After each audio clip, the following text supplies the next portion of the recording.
All right, guys, so this is going to be chapters 5 and 6, so they're combined together.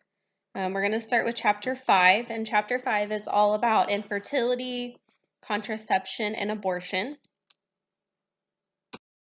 Okay, so favorable findings for fertility. So these are anything that is going to ensure that that woman is able to be fertile and possibly become pregnant.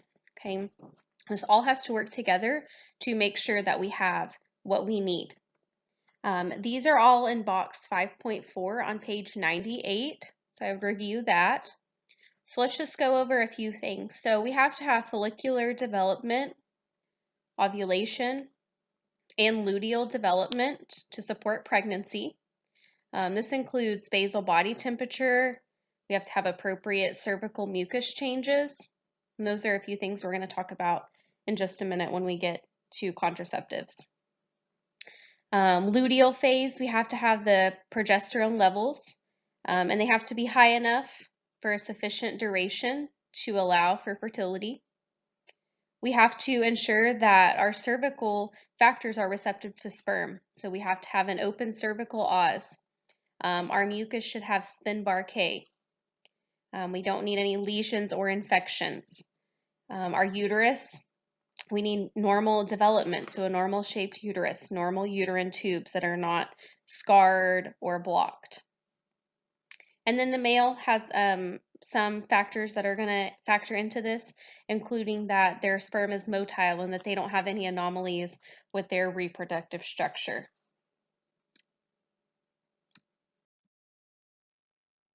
So we talked about things that are good for fertility, but some things that can cause infertility for the female are going to include ovarian. So anything with their ovaries, such as they have anovulation, maybe they're anorexic, they have some thyroid disorders, they could have some other anomalies, such as they have a pituitary gland issue, so they're not able to secrete the hormones necessary for fertility. Or they could be taking medications such as an oral contraceptive, antidepressants, or corticosteroids, or even chemo that are hampering their ovarian function.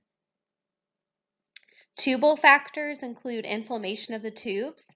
That's sometimes going to come from STDs. They could have some developmental anomalies. Maybe they're not the normal shape, they have a blockage in them. We could have endometriosis, and that can also lead to adhesions. So the egg is not able to move through that tube. So that is going to cause an issue and cause infertility. Uterine, there are some different uterine shapes. They're in figure 5.1 in your book.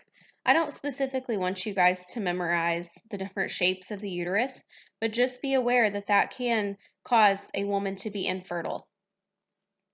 And then also endometriosis or fibroid tumors can affect the uterus as well and cause infertility. Vaginal and cervical, this is going to include any infections or inadequate cervical mucus.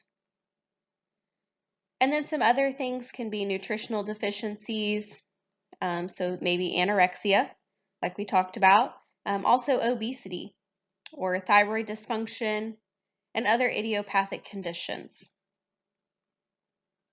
Male factors, this is all in box 5.2 on page 91. The female factors were on page 97, and then the male factors are on page 98. So male factors can include hormonal disorders. So maybe they've had a tumor or some sort of trauma to their pituitary or hypothalamus. They can have excess androgens, excess estrogen or cortisol levels. They can also have a chronic illness or obesity, nutritional deficiencies, or other endocrine disorders. Testicular, this includes hypospadias, maybe some exposure to environmental toxins. They can also have some impotence from the use of alcohol or antihypertensives. And then we can also have sperm transport issues. So whenever they are being assessed for infertility, we're not only looking at what is wrong with the female, but the male can cause issues whenever a couple is trying to become pregnant. So we have to look at both sides. And when we're doing this, we're going to go through some non-medical and medical treatments. This is the picture that I was talking about of the different shapes of the uterus. So you can tell that figure A is the bicornuate uterus that has a vaginal septum. We can also have something like C where we only have a partial bicornuate uterus, so it's halfway separated. Okay, so again, this is all going to cause an issue when becoming pregnant if we don't have that normal shape of the uterus. So care management, the first thing that we have to consider is that it's very stressful. So we need to be aware that what these patients are going through is very stressful. And we have to look at different ways to help them. So maybe it's sending them to counselors or just giving them education to decrease their stress. Okay. Non-medical treatment is going to first include lifestyle changes. So maybe if they are obese or anorexic, we want to treat those diseases. We need to either change their diet, okay? Maybe they need to exercise more or less, one or the other. We also want to encourage abstinence from alcohol and nicotine and any recreational drugs. So those are all things that we can do that don't require medical treatment, but that they're just changes that we can make to try to help. For example, smoking. We know that smoking is not a favorable condition, and it's going to cause constriction. If we have constriction, there's going to be some issues becoming pregnant. Medical treatment.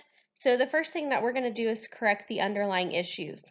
So for example, say that they have different, maybe they have fibroids on their uterus.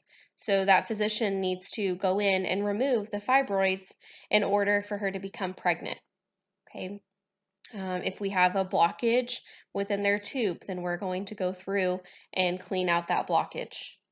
Okay. For male factors, if we're having issues, maybe they need to change the medication that they're on so that it's not affecting their sperm. Okay. So finding out what is wrong and trying to correct those issues first. There are some medications that we can give for infertility. The number one that I want you guys to focus on is this clomiphene citrate. This is also known as Clomid. This is the first line treatment or first therapy that is sent out for patients. So it's very inexpensive and there's a low risk of side effects. Okay. So Clomid works by inducing ovulation. So if we are having ovulation, we are able to become pregnant. Okay, so we've corrected those underlying issues, and now we are just inducing ovulation. Okay, the number one thing about Clomid is that we have to be aware that it increases the risk of multiple births. Okay, so these are patients who have twins, triplets, or etc. Okay, so this is something that the patients need to be educated on before they begin taking this medication.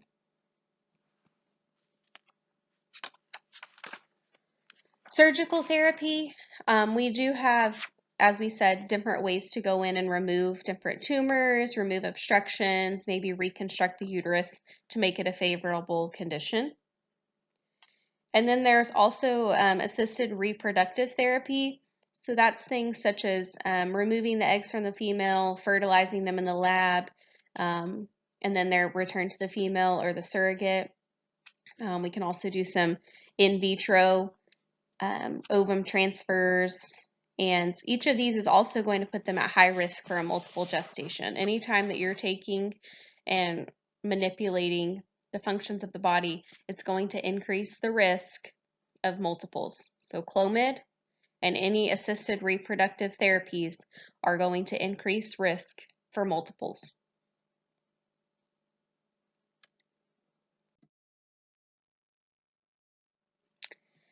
So next we're going to talk about contraception.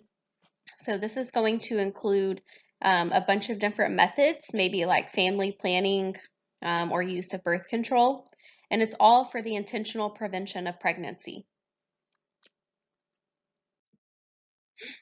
So we're going to talk about a few of these. Some of them we're not going to talk about. It's basically common knowledge. If you don't know, you have your book and you can look some of them up. So for methods of contraception for just natural family planning, so this is going to be things like coitus interruptus, fertility awareness methods. So they're just looking at ways to prevent it, not using any sort of medication or any barrier methods. Okay. When we're looking at the fertility awareness methods, this is when we avoid intercourse during fertile periods. This requires the woman to be very familiar with her body and the changes that it's going through so that she can tell the time when she is ovulating, okay, or when she is most fertile. We're going to go through these. So the basal body temperature. The lowest body temperature is taken immediately after waking and before they get out of bed. Okay, so when they're using this method every morning, they take their temperature. Okay, they don't get up and walk around and eat breakfast and then take their temperature. It's right after they wake up every morning, okay, before they get out of bed. The basal body temperature will increase slightly with progesterone levels in the early luteal phase. Okay, so that progesterone level stays elevated until about 2 to 4 days before the menstrual cycle. Okay, so we're going to see an increase in temperature during ovulation. Okay, and this is because that progesterone increases after ovulation, and progesterone is thermogenic. So it produces heat, and so it's going to increase the temperature. So we've ovulated, and now we are fertile because of those high levels of progesterone that we're having after ovulation. This is not a reliable method on its own, just because temperature can change based on hours of sleep and stress and other things within the patient's life, okay? So usually they're going to use this in combination with another fertility awareness method. The big things to know about it is that you have to take it before they get out of bed, their temperature, and that the progesterone rises after ovulation, and that's when we see the increase in body temperature. Natural family planning, that's just periodic abstinence based on their fertile period.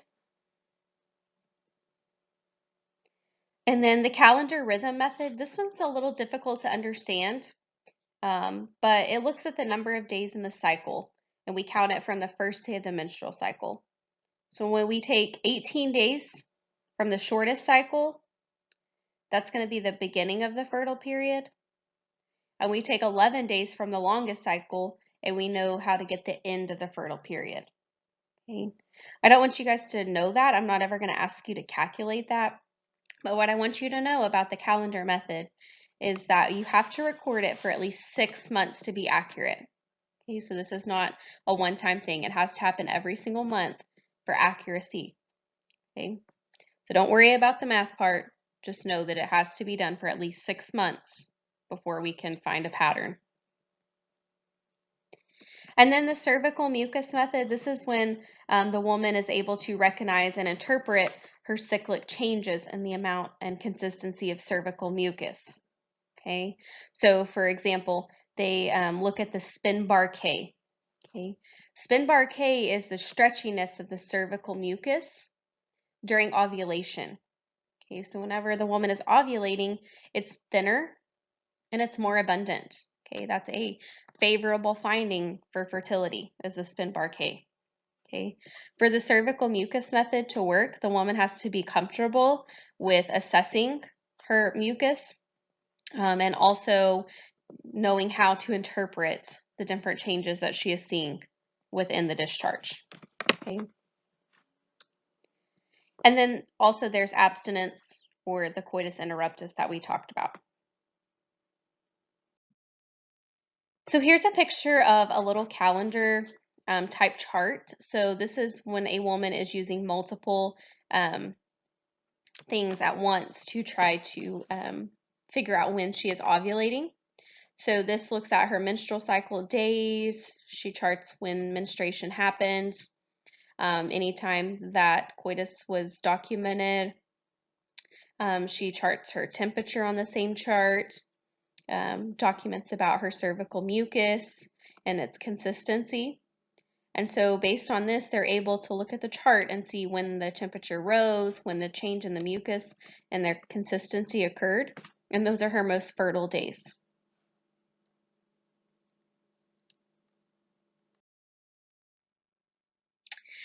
Barrier methods, we're not going to test a lot on these, just be familiar with what they are and know some different education if I point any education out on each of these.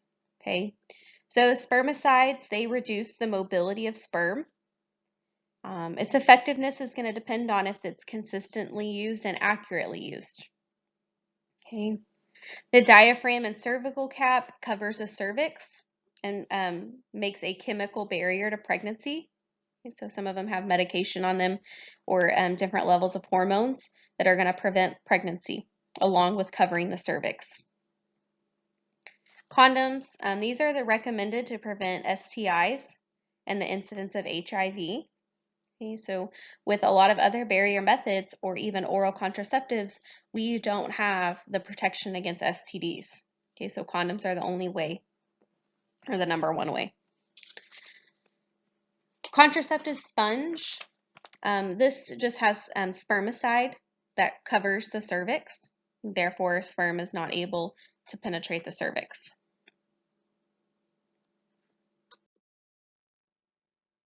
Hormonal methods. This is going to include oral birth control, maybe injections, a vaginal ring, etc. So we're going to go through them. They're broken up into different parts based on what kind of medication or what kind of hormones are used for their effectiveness. Okay. Some of these are going to be important, and again, I'll highlight the big things that you guys need to take away from this. So the first one is going to be the combined estrogen and progestin contraceptives. Okay, these are known as COCs, combined oral contraceptives, is for short. Okay. These alter the amount of progestin and estrogen in each cycle. Okay. And in order for this to work, they have to take them at the same time every single day. Okay, and that helps to stimulate the adequate hormone levels and make sure that this is more effective. Each medication is going to have its own directions for what to do if a pill is missed. And so it's important that education is given on that specific medication so that the patient is taking it the right way, and especially if it's missed, because we know that if it's missed and our hormones are out of balance, we have a higher risk of becoming pregnant. The COCs suppress the hypothalamus and the anterior pituitary gland. So therefore, there's not enough FSH, the follicle stimulating hormone, or the luteinizing hormone, or the LH. Okay?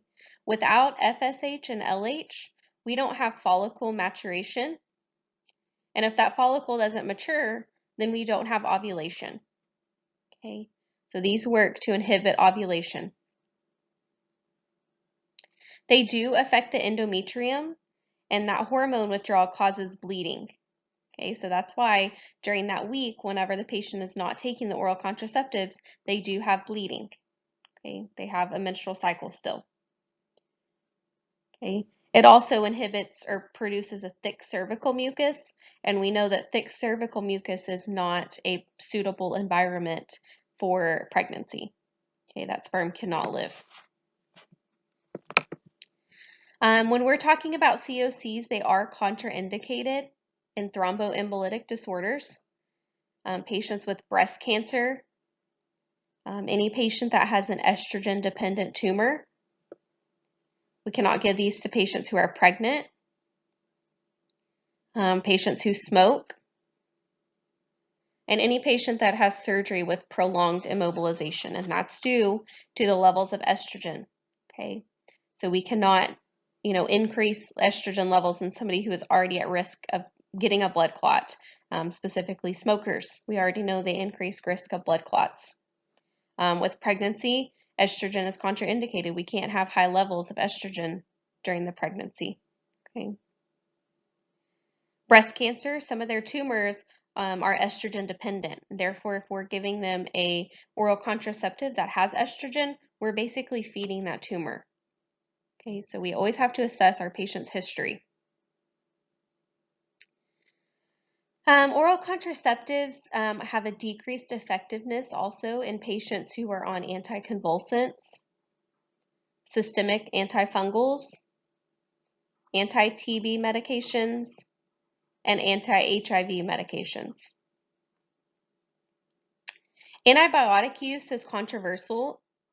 So there in the past was some study that said if a patient is taking oral contraceptives and is prescribed an antibiotic such as a penicillin or a tetracycline, that they needed to use a backup method because it decreased the effectiveness of their birth control. However, this is not in your textbook or your HESI book, but in the past I have seen it be a question out there. So just be aware if you do see it and antibiotics as an option, that antibiotics possibly could interfere with oral contraceptives. I don't believe that it is truly a scientific fact that has been proven, but I just want you guys to have that in case it is tested somewhere. Okay, I'm not going to test you on it, but that doesn't mean that NCLEX wouldn't. You need to be very familiar with box 5.9 on page 116. This is going to discuss signs of potential complications with oral contraceptives. And this is known as AICS. It's your little acronym to remember it. So any patient who complains of abdominal pain, chest pain or shortness of breath, headaches, eye problems, or severe leg pain, they need to be calling their physician. Okay, if they've started taking any COCs, or if they've been on them for a very long time and all of a sudden they have any of these symptoms, it is grounds for them to call their physician. Okay, we have some sort of complication with the contraceptive. And so we mostly talked about the oral contraceptives, but also know that there is transdermal and also a vaginal ring. Okay, those are still have that estrogen and progesterone. They're just used in a different form other than oral. Okay. Progestin only. This impairs fertility by inhibiting ovulation. It thickens and decreases the amount of cervical mucus. It thins the endometrium and alters cilia in the uterine tubes. These are helpful in certain instances where we can't use estrogen, such as if a patient is lactating. Okay, we don't want to be giving her estrogen, so we can give her progestin-only pills. These are less effective just because they only have one hormone. And we have to make sure that the patient is taking at the same time every day. And it's recommended that if they're behind greater than 3 hours, that they need some sort of backup method. Okay, those levels of progestin are not high enough to inhibit pregnancy over 3 hours. Okay, so they need a backup method greater than 3 hours. The injectable progestins, this includes shots such as a Depo-Provera. This is given subcutaneous or intramuscular during the first 5 days of the menstrual cycle, and then the patient has to return every 11 to 13 weeks for another injection. This is a really good choice if they have difficulty remembering to take the pill every day. So they basically get it 4 times a year. It's pretty effective. But we have to watch with Depo because it can cause decreased bone mineral density. It also promotes weight gain. And they can also see some irregular vaginal spotting. And then the last progestin only is the implantable progestin. So this is whenever they have one or more non-biodegradable rods or tubes placed in the arm. These can be effective for at least 3 years. There's only one that is approved in the US, and it's known as Implanon or Nexplanon, but it does not offer any STI protection. Okay. Other methods of contraceptive, there is emergency contraception, such as Previn or Plan B. This has to be taken ASAP within 72 hours of unprotected intercourse. Okay. After that, they're not as effective, okay, or they may not be effective at all. So it's very important that the patient knows they have 72 hours to take either one of those medications. An intrauterine device, and this is a T-shaped device that goes through the cervix and sets inside of the uterine cavity. This increases their risk for pelvic inflammatory disease, and it doesn't protect them against any STIs or HIV. So we do not want to give this to a patient who is high risk, such as a patient who has an STD or has in the past, or a patient who has multiple partners, okay, because we're going to increase their risk of getting another infection if we use this. With IUDs, look at box 5.10 on page 118. This is going to be the signs of potential complications that you're going to need to be familiar with. And this acronym is PAINS. Okay, so any patient who complains that their period is late, or they have any abnormal spotting, any abdominal pain or pain with sex,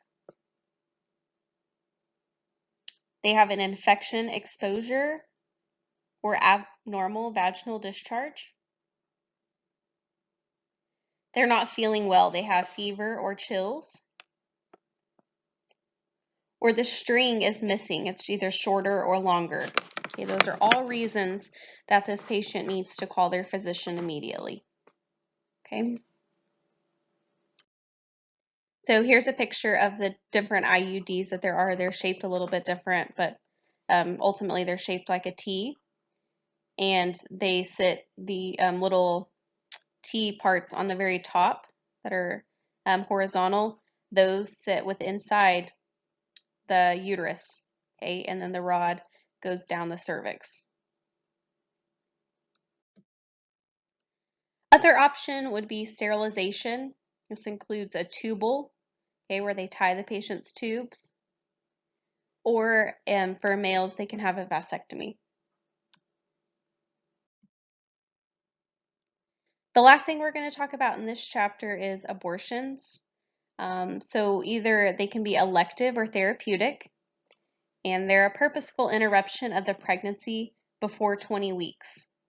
Okay, so before we reach that halfway point, or whenever they're more viable. Okay, so before 20 weeks for an abortion. An elective is performed at the woman's request, or it can also be a therapeutic where we have maternal or fetal health issues or a disease. Okay, so something that we need to stop this pregnancy because it's very high risk. So let's talk about in each trimester some different treatments that they do for this. So the first trimester, this is going to be between the woman and their healthcare provider. Okay. In the second trimester, the ability to do this is going to be based upon state laws. And then in the third trimester, it's very limited to have an abortion unless it's life or death. Okay. So in the first trimester, this is done up to 10 weeks. Typically, it's done using a vacuum aspiration. That's a surgical procedure. Or medical treatment can include administration of methotrexate and misoprostol, or they use a combination of mifepristone and misoprostol. Okay, so that methotrexate inhibits cell growth, so therefore that baby cannot continue to grow. And then the misoprostol is going to soften and dilate the cervix. Okay, when we soften and dilate that cervix and we have uterine contractions, that's going to encourage the passage of the fetus. Okay. And then the mifepristone, it blocks progesterone. Okay, and progesterone is needed for pregnancy. So if we're unable to have that progesterone, and then we use the misoprostol to soften and dilate the cervix and contract, again, we're going to have passage of the fetus. Okay. In the second trimester, typically it's done dilation and evacuation, or a DNC. This is usually chosen because it decreases our risk for retained products of conception, and the recovery time is shorter. Okay. They can also do a cervical preparation with prostaglandins. Again, the second trimester is very limited by different state laws. For abortions, it's very important that we educate our patients.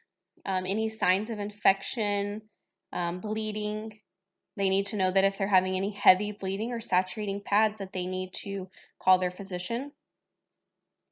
We want to prevent future pregnancies for a little while, or probably a long while.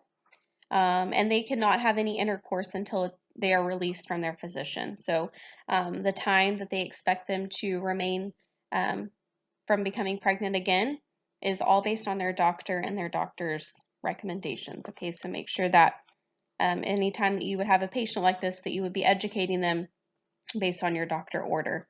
But the big things is signs of infection and to watch their bleeding. Okay. So a question based on Chapter 5, a physician prescribes Clomid for a woman experiencing infertility. She is very concerned about the risks and of multiple births, and so the nurse's most appropriate response is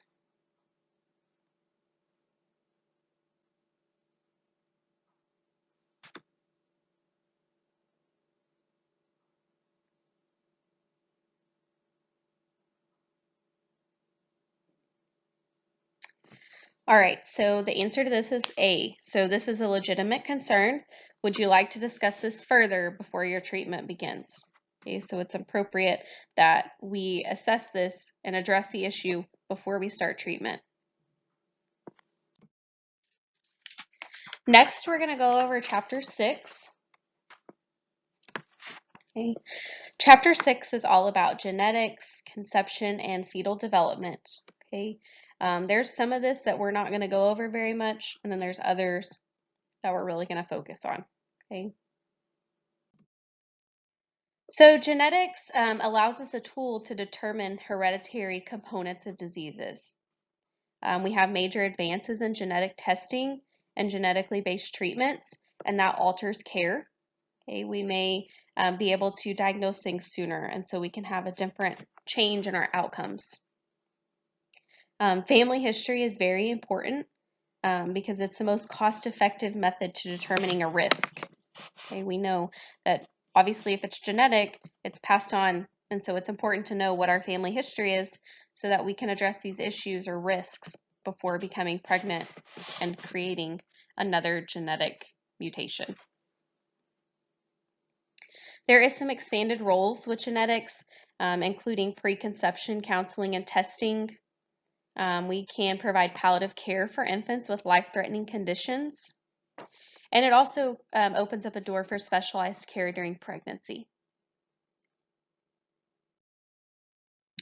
Different types of testing includes prenatal testing, where we look at serum blood screens to look for neural tube defects, where things such as Down syndrome or trisomy 18 or 13.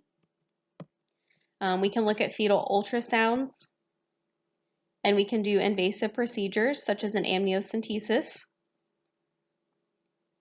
We can look at a carrier screen to identify individuals who may have a gene mutation, but they don't show symptoms. So that disease may be autosomal recessive, such as with sickle cell or cystic fibrosis. Predictive testing, this clarifies genetic status of asymptomatic family members. So some patients may have Huntington disease, and with Huntington's disease, the patients don't even know that they have it typically whenever they are pregnant. Okay, so they don't find out until later on in life when their child is already grown, and therefore that patient may have also had a baby. And so we pass that down to their children without knowing it. Okay, so predictive testing allows us to know that we are carrier of those genes before we even see the symptoms. We can also look for different results such as the BRCA gene. Okay, so we can tell if we're at a risk for breast cancer.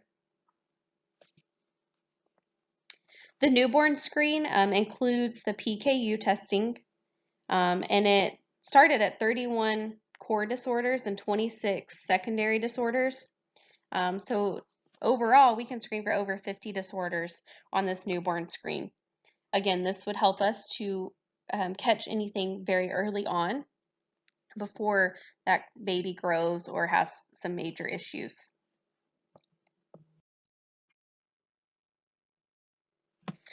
So along with genetics, there's some ethical, legal, and social implications, including privacy and fairness, integrating new technologies, and then there's also some possible discrimination or some feelings of responsibility or commitment.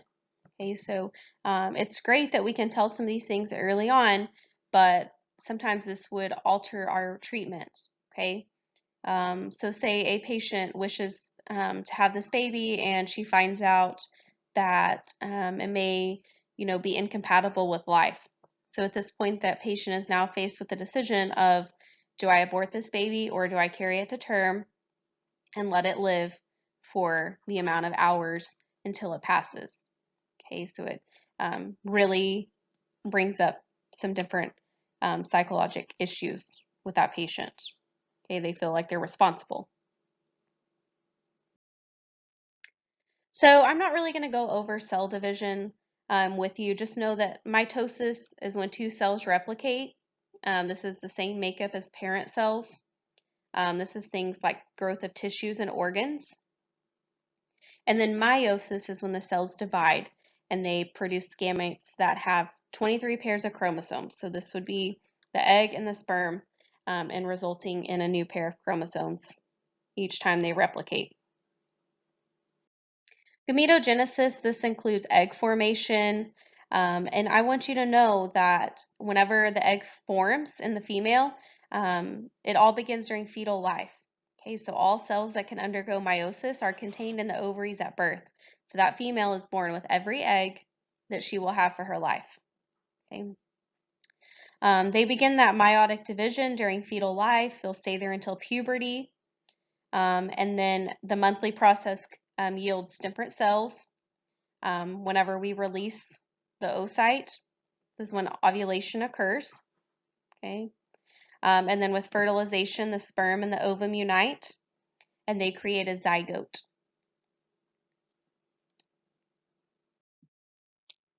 Okay.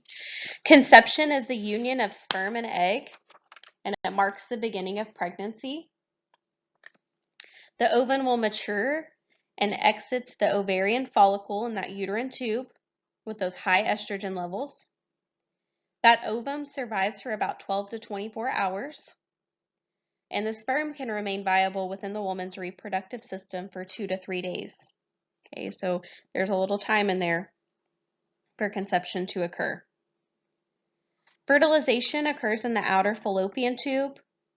Okay, so this is where they begin pregnancy, and then after they fertilize, we implant.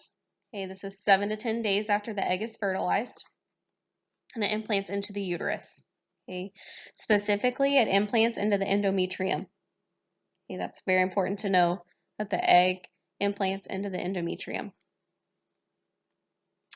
Based on the development of the embryo, we determine the sex of the baby, and this is also when alterations of the chromosomes can occur. So this is when Down syndrome can occur. There may be a deletion or translocation of different chromosomes. And then again, we determine the sex of the baby. So based if there's not 2Y, if there's an X or a Y chromosome, we know if there is a male or a female. Okay. The fetus develops in a cephalocaudal pattern. So that means they start developing from their head all the way down to their bottom. Okay. Some different terminology that you need to know for the development is going to be chorion. Okay. So chorion is a thick membrane that has villi that extends to the uterine wall. Okay, this is what forms that fetal side of the placenta. The amniotic fluid that develops is derived from maternal blood. It's going to increase weekly, and that fetus swallows the fluid. The fluid flows in and out of their lungs, so they're practicing breathing in utero. And that fetus urinates fluid, okay? And therefore, they increase the fluid that they're living in, okay?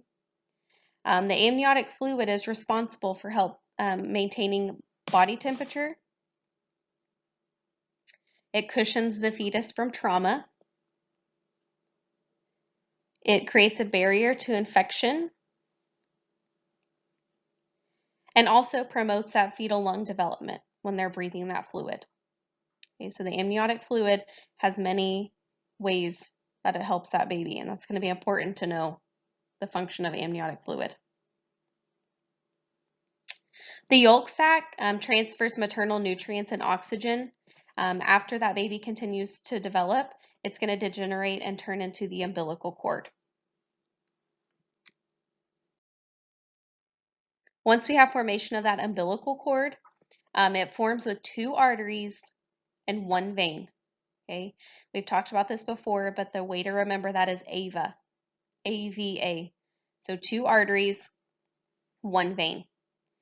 With the babies, it's backwards. Okay, so arteries carry blood from the embryo, and the veins return the blood. Okay. Maternal and fetal blood do not mix, and we're going to talk about how that works in just a moment. The cord, the umbilical cord, is coated in protective coating known as Wharton jelly.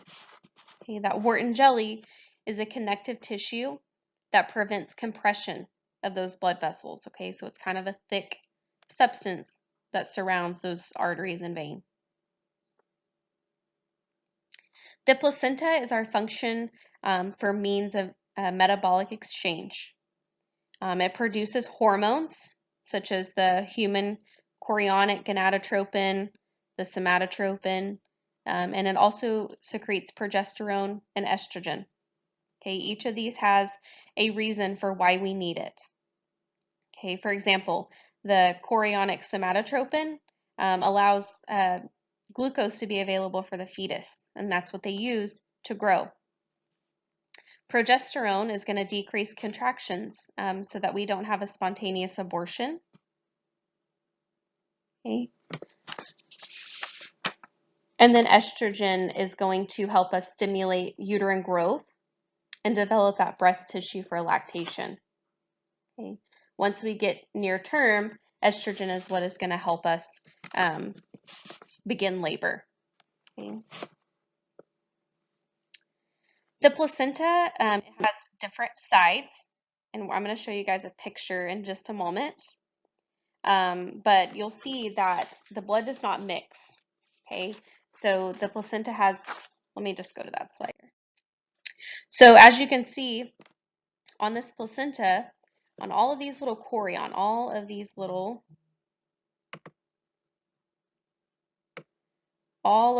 white things here, okay, these are our chorionic villi, okay. So within these chorionic villi, the blood is transferred through there, okay, and it circulates and pulls what it needs and transfer those nutrients to the baby side, okay, to where the baby can get the nutrients and the oxygen that it needs, okay, and the blood is returned to the mother system, okay, all those nutrients. So carbon dioxide that baby is putting off is all going back to the mother side of the placenta, okay, but all of these exchanges take place within the chorionic villi, okay, they do not go together. Okay, the blood never mixes. It's only the nutrients that are exchanged.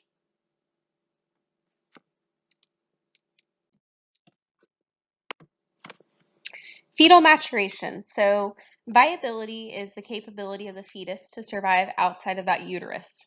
Okay, we're limited based on central nervous system and the oxygenation capability of the lungs. Okay, so we have to make sure that baby's lungs and central nervous system are mature enough to survive outside of the uterus. Typically, we can say that fetus is viable after 22 to 25 weeks. Okay. The fetal circulatory system, we know that baby's heart rate should be anywhere from 110 to 160. Okay. That tells us that our central nervous system is intact and functioning, okay, and that we are at an appropriate level. For respiratory, the alveolar cells secrete pulmonary surfactants that line the interior of the alveoli. This helps us to determine the degree of lung maturity. The normal birth process squeezes out a third of that fluid inside of the baby's lungs. But remember, those C-section babies don't get that squeeze. Okay, so whenever they're born, some of those babies have a little more difficulty breathing. But the remaining fluid in the lungs is reabsorbed into the bloodstream within their first few hours of birth. The hepatic system, the enzyme that is needed to conjugate bilirubin is not present in high enough levels at birth. Okay, this is why those babies are at risk for hyperbilirubinemia. The unconjugated bilirubin during their fetal life is cleared by the placenta. So therefore, during their fetal life, it's not an issue. Once they're born, they are unable to synthesize the bilirubin. Okay. And also vitamin K is lacking in their fetal gut because it's a sterile place. And that's why we give that prophylactic vitamin K so that we don't have a coagulation deficiency. The renal system, the kidneys are formed during the 5th week and they function around week 9. Urine is excreted and forms the majority of the amniotic fluid. The kidneys don't function as a filter because the placenta excretes and maintains all of their electrolyte balances. Okay. At birth, the kidneys cannot concentrate urine. So there's a high susceptibility for overhydration and dehydration as a newborn. Okay. Neurologic, the neural tube begins to form during the 4th week of life and continues through the progression of the fetal development. The fetus can feel touch through the mother's abdomen, and they're able to respond to sound by 24 weeks. Okay, so if a patient says that, at their 26 weeks, they dropped a pan on the floor and they felt their baby jump, that's because the baby can actually respond to sound. Okay, whereas if we had somebody at 12 weeks, they're not going to have that response because their neurologic system is not developed enough yet. For endocrine, the maternal thyroxine does not transmit through the placenta. So the fetus has to produce their own thyroxine to avoid hypothyroidism. The pancreas forms from weeks 5 to 8, and then they start to produce their own insulin by week 20. And that's why uncontrolled maternal hyperglycemia causes babies to have hyperglycemia. Okay, they are producing all of that insulin. Okay, so whatever mom's blood sugar is going to be what baby's is. They, in return, are producing high levels of insulin. Okay, so once again, when that baby is born, we may have some periods of hypoglycemia if that mom has been uncontrolled diabetic because their levels were so high during birth or during their fetal life that they have to adapt to that once they are brought into the world. Reproductive system, sex differentiation begins at 7 weeks. The Y chromosome is what results in a male fetus, and the female has 2 X chromosomes.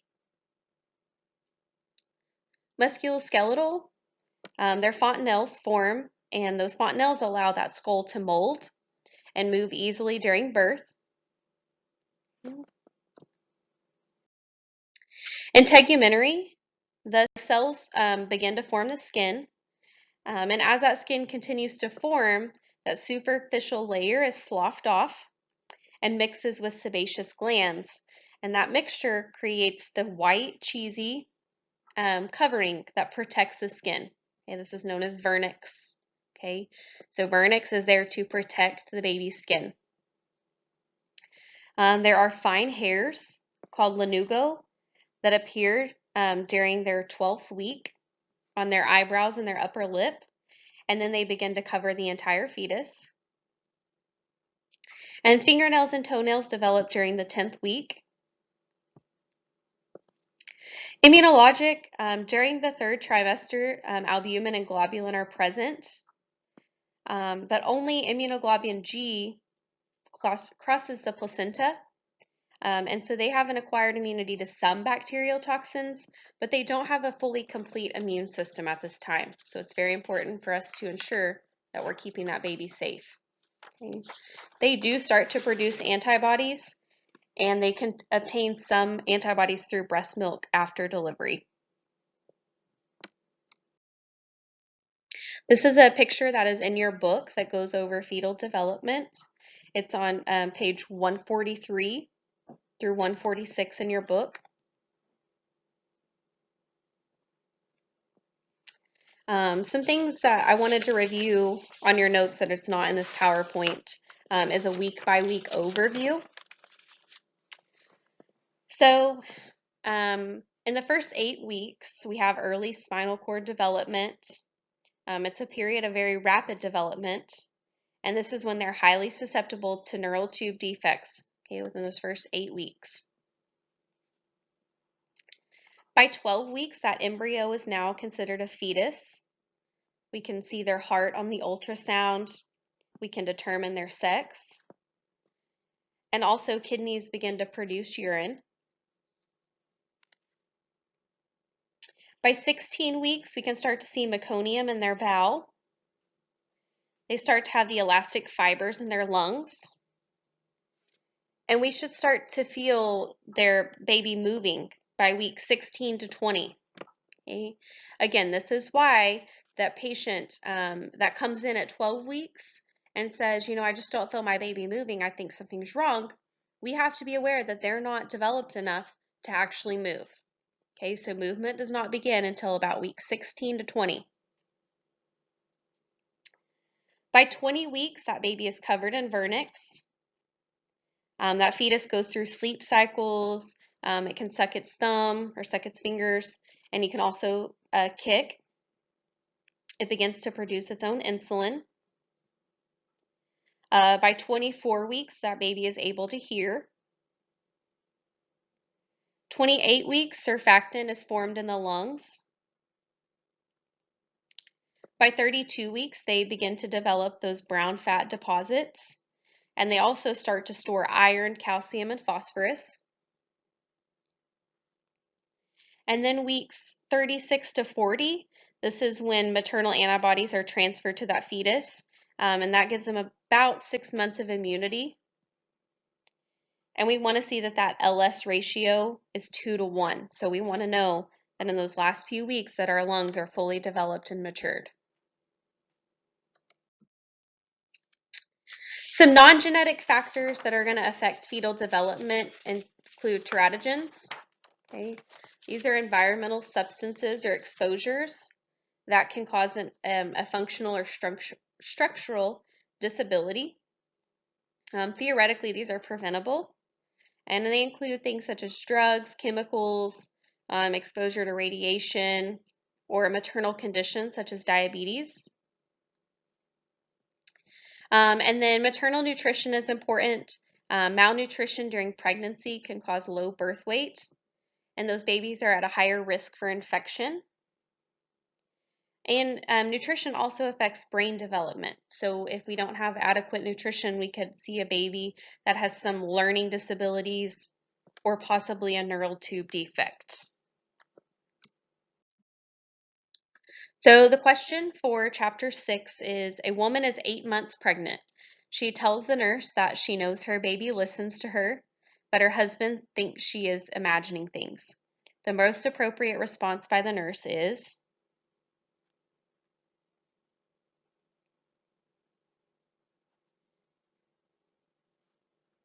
so the answer is B. So babies in utero do respond to their mother's voice. Remember that they can begin to hear, okay, and they respond to noise or sound.